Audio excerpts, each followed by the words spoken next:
क्या आपको पता है, जिस घर में माँ, बहू और बेटियां खुश होती हैं, उसी घर में सुकून की रोटियां मिलती हैं।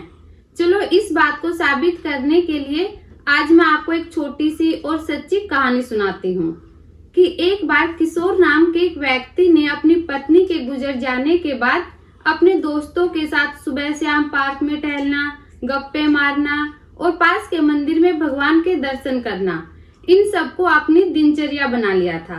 वैसे तो घर में उन्हें किसी प्रकार की कोई परेशानी नहीं थी, सभी उनका बहुत ध्यान रखते थे। एक दिन किशोर के सभी दोस्त पार्क में चुपचाप बैठे थे।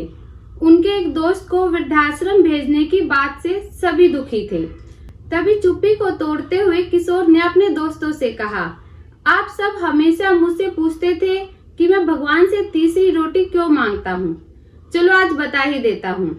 बड़ी उत्सुकता से उनके एक दोस्त कमल ने पूछा, क्या बहू तुम्हें सिर्फ 3 रोटी ही देती है? किशोर ने कहा, नहीं यार, ऐसी कोई बात नहीं है, बहू बहुत अच्छी है। असल में रोटी 4 प्रकार की होती है। पहली सबसे स्वादिष्ट रोटी माँ की ममता और प्यार से भरी हुई, जिससे पेट तो भर जाता है पर मन कभी नहीं भरता।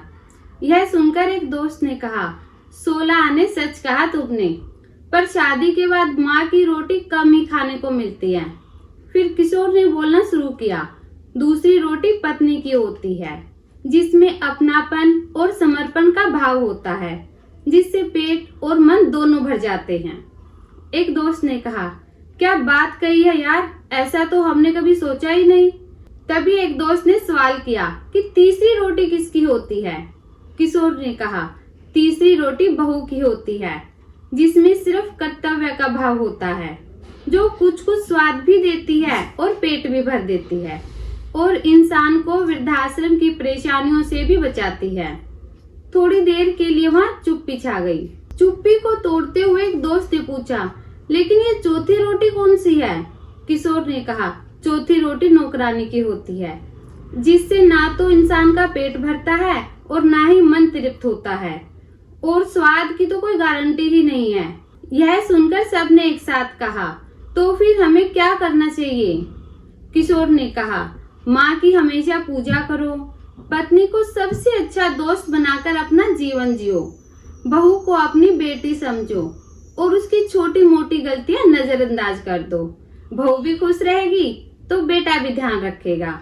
यदि हालात चौथी रोटी तक ले आए तो भगवान का आभार जताओ कि उसने जीवित रखा हुआ है, और अब स्वाद पर ध्यान मत दो।